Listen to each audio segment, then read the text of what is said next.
Assalamualaikum warahmatullahi wabarakatuh. Kita kembali lagi dengan materi fisika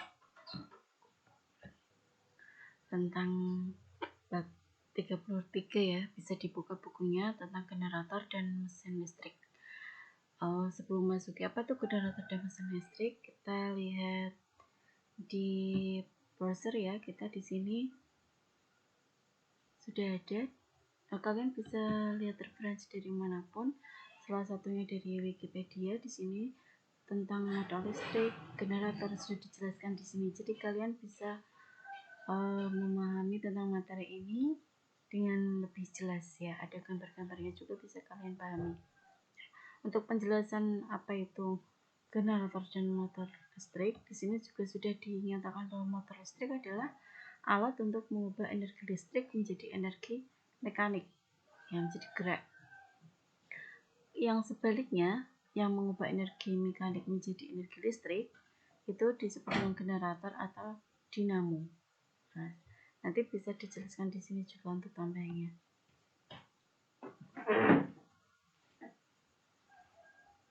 Untuk materi generator listrik, ya kita bisa perhatikan di sini ya bersama-sama. Untuk generator tadi sudah dijelaskan di Wikipedia sama seperti apa yang dijelaskan di sini, di buku juga sudah ada. Kalian bisa sambil dipahami ya, dilihat bersama-sama. Generator listrik adalah mesin yang dapat mengubah energi mekanis menjadi energi listrik. Jadi bermula dari pergerakan menjadi listrik. Nah, sumber energi luar, ini contohnya adalah motor diesel atau turbin uap ya, itu bisa memutar kumparan jangkar. Ini kumparan jangkar di sini di suatu medan magnet. Ini sumber magnet north dan south ya, utara dan selatan. Nah, kawat-kawat dari kumparan ini memotong garis-garis, kan di antara di sini di antara magnet ada garis medan. Nah, karena dia berputar maka dia memotong ya, kumparan yang memotong garis medan sehingga muncul yang namanya GGL atau gaya gerak listriknya di sini, yang dirumuskan dengan epsilon atau GGL sama dengan 2pi NAB F cos 2pi FT. Ini merupakan frekuensi perputaran ya. Kalau dia maksimal berarti otomatis nilainya nanti adalah 1 ya.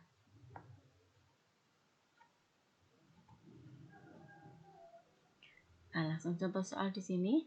How fast, mas, ini di buku juga sudah ada, bisa kalian cari atau kalian lihat ya. Berapa banyak putaran jika ada 1000 ini ya kumparan ya dengan luasnya adalah 20 cm kuadrat, berada di medan magnet 0,7 Gauss. Nah, ini satuannya nanti diperhatikan harus dikonversi ya. Ya, untuk tegangan yang dihasilkan adalah 0,5 volt. Nah, di sini dijelaskan dia mempunyai amplitude yang maksimum, berarti nilai untuk cosnya otomatis nanti nilainya adalah 1. Ya. Untuk P-nya, karena di satunya Gauss, harus kita ubah menjadi satuan Tesla ya. Di sini 1 Gauss kemarin kita tahu adalah 10⁻⁴. Karena ini 0,7 bisa kita tuliskan 7 kali 10⁻⁵ Tesla. Nah, sesuai dengan rumus yang sudah dijelaskan tadi bahwa GGL itu sama dengan 2pi NAB F cos 2pi FT ya. Kita di sini mencari berapa banyak frekuensi banyak putaran ya. Berarti F-nya yang kita cari di sini. Ya, karena maximum value otomatis cos 2pi FT-nya sama dengan 1. Dari rumus ini kita dapatkan bahwa nilai F adalah GGL-nya dibagi dengan 2pi NAB. Ya, kita mencari F-nya 0,5, kita masukkan untuk nilai GGL-nya dari 0,5 volt dibagi 2pi, P-nya kita pakai 3,14 ya. N-nya P-nya lilitan dalam kumparan adalah 1000 ya, dikalikan luasnya karena dia cm kuadrat harus kita ubah menjadi meter kuadrat sehingga dikalikan dengan 10⁻⁴ dan ini B-nya sudah kita ubah jadi Tesla 7 kali 10⁻⁵ Tesla. Jadi perhitungan seperti ini kalian bisa itu ya, hitung yang itu dulu. Perhitungan seperti ini. Nah, kita latihan di sini menggunakan kalkulator juga. Bagaimana kita untuk menghitungnya. Nah, kita hitung aja, berarti 2 dikali 3,14 ya, karena pi-nya kita anggap 3,14 dikalikan 1000 dikalikan 20, yang 10 pangkat kita hitungnya nanti aja, kita langsung naikkan nanti di atas, dikalikan dengan 7, hasilnya adalah 879.200. Ini kita copy dulu ya, kemudian kita hitung yang atas ya, 0,5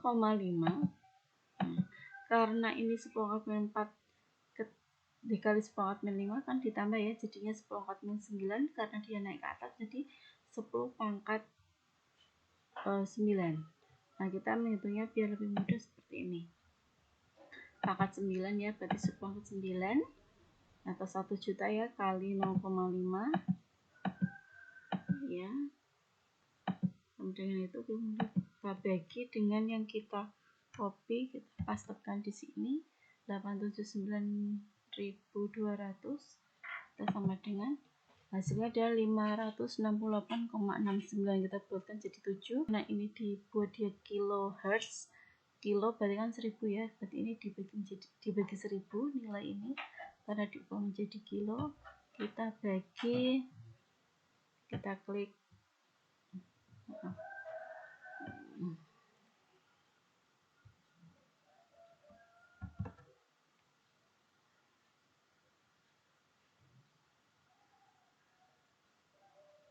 kita bagi 1000. Nah, sama dengan 0,568 atau 0,57 kHz. Seperti itu ya kalau kita mau menghitungnya. Oke. Nah. Oke, lanjut ke sini. Nah, induksi diimbas antar terminal sambungan kumparan. Jadi karena adanya tadi ya garis medan yang dipotong, maka munculnya induksi. Dengan diambilnya arus dari generator, maka kawat-kawat dari kumparan tadi mengalami daya penghambat. Karena muncul arus, kan, maka ada daya menghambat di situ. Interaksi antara arus dan medannya. Ya. Nah, maka usaha yang diperlukan untuk memutar kumparan itu sama dengan sumber energi listrik yang dihasilkan oleh generator. Jadi energi mekanik yang masuk itu sama dengan energi listrik yang keluar atau yang dihasilkan ya, ditambah gesekan, ini ya gaya penghambat tadi karena dia ada penghambatnya, jadi dia bergesek, gesekan dan kalori yang hilang.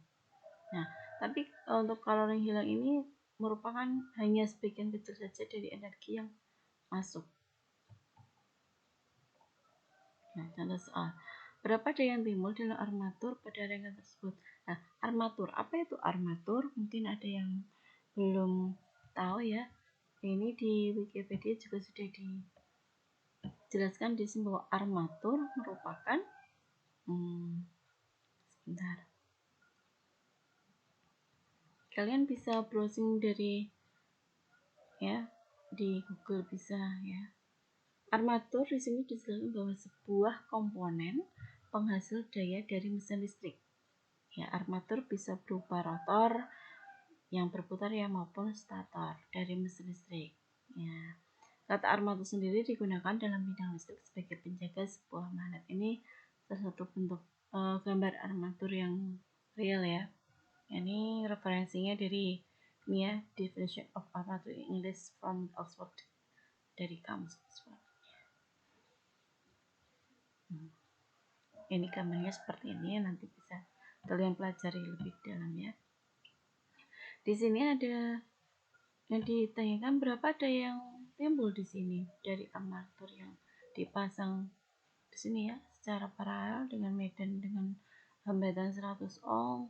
Dan di sini diketahui GGL-nya 250 volt dan daya 40 kW. Nah, di sini kita tahu rumus untuk daya sama dengan V kali I ya, masih ingat ya, PIV ya.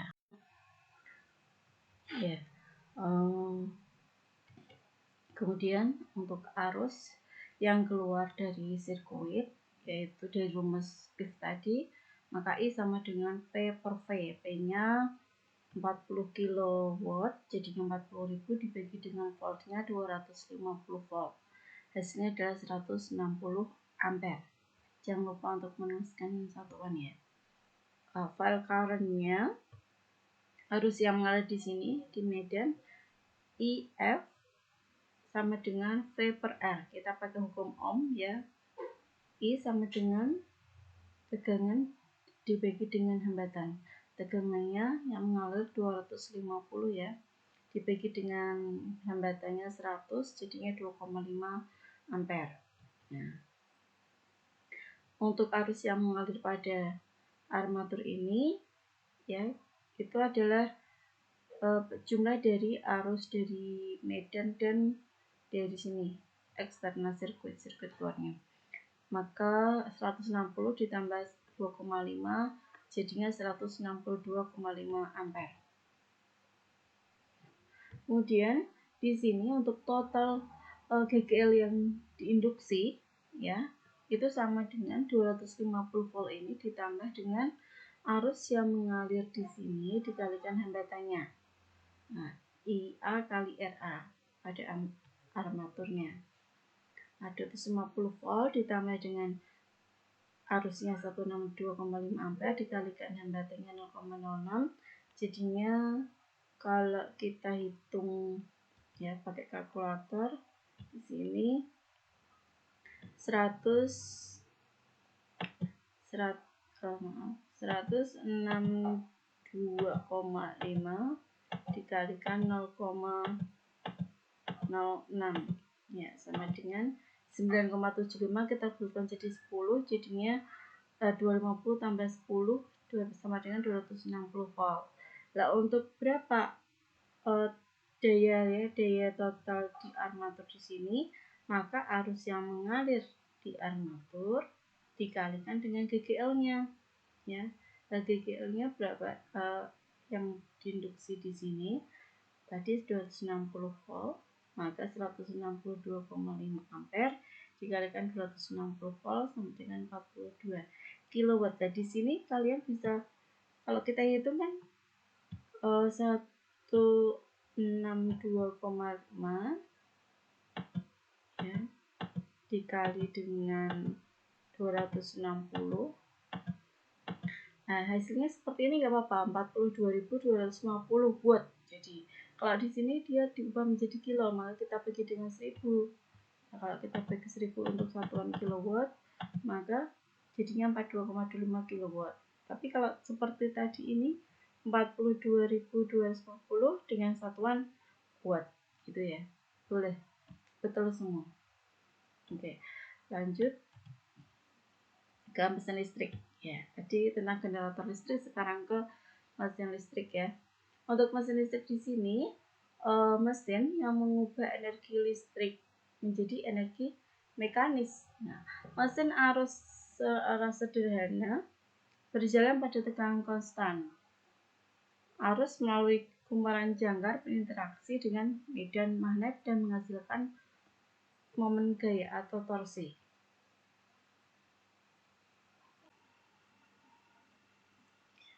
Ya, di sini untuk torsi yang dihasilkan ketika arus yang melewati ini kumparan ya, ini kumparan jangkar, ada arus yang mengalir. Ya, dia berinteraksi dengan medan magnet. Karena dia berinteraksi dan karena arus yang mengalir seperti ini, dia muter ya, maka muncul yang namanya momen gaya yang kita rumuskan dengan tau. Ini ada di bab kemarin sudah kita pelajari juga.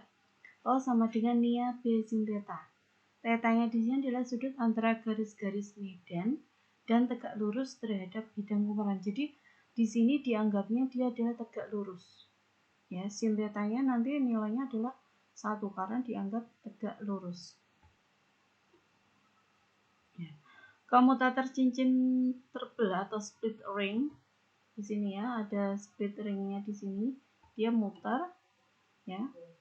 Dia membalikan arus setiap kali tanda sin berubah. Jadi dia meskipun muter tapi tetap untuk sin tetanya dia akan tetap tegak lurus ya, sehingga momen gaya selalu memutar kumparan dengan arah putaran yang sama, sehingga di arah putarannya tetap tegak lurus terus.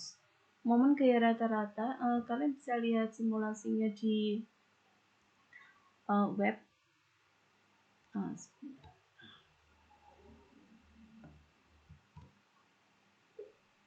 Ya, seperti yang terlihat di sini di web ya.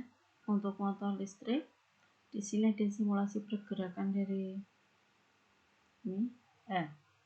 Ini prinsip dia kerja, dia memutar, dia tetap tegak lurus.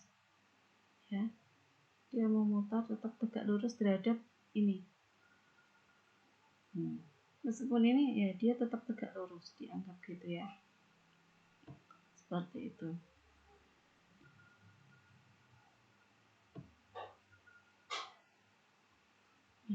Sehingga momen gaya rata-rata karena sin tetanya dianggap 1 karena tegak lurus, maka dia nilainya adalah nia B. Sama konstanta nia B saja. N untuk banyaknya lilitan dalam kumparan, I arusnya, A adalah luas ya, luasnya, B itu medan magnetnya. Kumparan jangkar yang memutar motor bekerja sebagai generator. Nah, maka GGL balik ini diimbaskan atau diinduksi ke dalam kumparannya. GGL balik ini berlawanan dengan sumber tegangan yang menggerakkan motor. Jadi tegangan yang menggerakkan motor itu kalau arahnya ke kanan misalnya, jadi GGL-nya itu dia ke kiri. Jadi GGL itu selalu berlawanan arahnya dengan sumber tegangan yang menggerakkan motornya.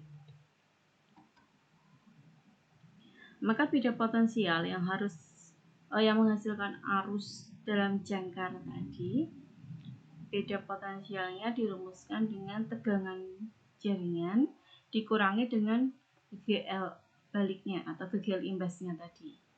Nah, untuk arusnya itu sama dengan ya V per R ya. Jadi tegangan dari beda potensial ini, jadi beda potensial pada jangkar dibagi dengan hambatan jangkar. Beda potensialnya kan tegangan jaringan dikurangi GGL balik atau GGL imbasnya dibagi dengan hambatan jangkar. Untuk dayanya sama, ini rumusnya masih sama ya, dengan ya tadi PIV, terus ini ohm, jadi masih mengikuti kaidah yang sama. Daya mekanis P yang timbul dalam jangkar mesin, P sama dengan arus dalam jangkar ini dikalikan dengan GGL baliknya, GGL imbasnya. Biasanya daya mekanis yang nyata tuh agak kurang atau nilainya gitu ya. Karena apa? Karena adanya gesekan, karena adanya hambatan dalam, dan juga kalor yang timbul di dalam besi. Oke, contoh soal di sini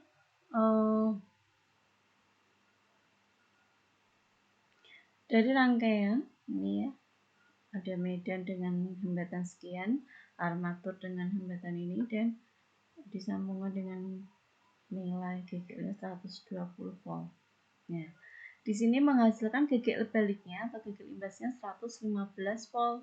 Ditanyakan berapa arus yang mengalir di armatur ini, arus yang mengalir di sini, dan arus total yang mengalir dipakai oleh mesin ini. Yang kedua, daya total yang diperlukan mesin ini supaya bisa beroperasi. Terus kemudian yang ketiga, C, daya yang hilang sebagai kalor. Karena kan tadi ada kalor yang hilang ya, yang mengurangi adanya daya total. Terus yang keempat, efisiensi dari mesin listrik ini. Ya. Untuk yang pertama, arus ya. Arus pada armatur kita menggunakan tadi ya, tegangan jaringan dikurangi dengan GGL imbasnya, berarti 120 dikurangi 115 volt dibagi dengan hambatan armaturnya 0,25 sama dengan 20 ampere. Nah, sedangkan arus yang mengalir di medan sama, berarti arus jaringan tegangan jaringan 120 dibagi dengan hambatan di medan di sini 150 ohm. Berarti 120 dibagi 150 sama dengan 0,8 ampere. Maka arus total yang mengalir dipakai oleh mesin ini berapa? Berarti penjumlahan di antara keduanya berarti 20 ditambah 0,8 jadinya 20,8 atau kita bulatkan menjadi 21 ampere. Sedangkan daya total yang diperlukan oleh mesin ketika dia bisa beroperasi, power inputnya adalah ini PIV ya, pakai rumus PIV arusnya ini ya 21 atau kita pakai di sini 20,8 dikalikan tegangannya 120 volt sama dengan 2,5 kW. Di sini juga kalian kalau menghitung nggak mungkin langsung 2,5 ya. Jadi bisa kita hitung di sini pakai kalkulator ya. Berarti 120 ya 20 dikalikan dengan 20,8. Hasilnya adalah 2496 watt. Gitu aja enggak apa-apa, nggak harus dibulatkan jadi kilowatt gitu, nggak usah. Yang penting kalian tuh paham cara menyelesaikannya dan penggunaan satuan yang dipakai. Ya, lanjut ke yang ketiga, daya yang hilang sebagai kalor pada armatur dan medan. Nah, sehingga satu-satu ini pada armatur dulu. Ya, daya yang hilang kita pakai rumus I kuadrat R. Jadi P selain rumus P sama dengan I kali V bisa menggunakan I kuadrat R. Jadi arus yang hilang pada armatur, daya yang hilang pada armatur sama dengan I kuadrat, arus armaturnya 20 kuadrat dikalikan dengan R-nya 0,25 jadinya 0,1. Di sini dibuat kilowatt semua ya, padahal kita ngitungnya kalian hitung sendiri dengan satuan watt gitu aja. Ya, terus yang pada medan ini juga sama, I kuadrat dikalikan dengan R-nya, I-nya 0,8 kuadrat dikalikan R-nya 150 ohm, jadinya 96 watt. Nah, ini contohnya sudah watt. Yang keempat terakhir, efisiensi dari mesin listriknya. Efisiensi dirumuskan power output dibagi dengan power input. Power outputnya itu adalah power input dikurangi power losses. Jadi daya yang masuk dikurangi daya yang hilang. Daya yang masuk berapa di sini? Ada 2500 ini dibuatkan ya 2500 watt dikurangi daya yang hilang. Daya yang di sini daya yang hilang tuh ini, yang loss ini ya, loss berarti hilang 0, berarti dibuat semua ya. 100 dikurangi 100 dan 96 ditambah dulu dikurangi. Jadi power outputnya 2304 watt. Nah, untuk efisiensinya kalau kita hitung pakai rumus ini, jadi power outputnya 2304 dibagi dengan power inputnya 2500 watt. Hasilnya 0,92, kita kalikan 100% jadinya 92%. Gitu ya. Oke, ini tugas untuk kalian bisa dikerjakan di rumah kemudian diupload di Senan. Terima kasih. Ini kalau bisa diketik atau ditulis tangan juga boleh. Ya, terserah kalian. Terima kasih. Maaf bila ada yang salah dan kurang. Assalamualaikum warahmatullahi wabarakatuh.